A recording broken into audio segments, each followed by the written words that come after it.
Hi everyone, here we've got Motorola Moto G30 and let me share with you how to reset network preferences on this device. So firstly, we have to enter the settings and let's scroll down to the very bottom and tap on System.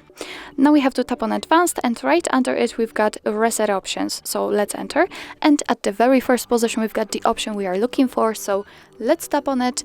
Your device right now is telling you that it will reset all network settings including Wi-Fi, mobile data and Bluetooth. So if you're ready, just tap on Reset Settings here.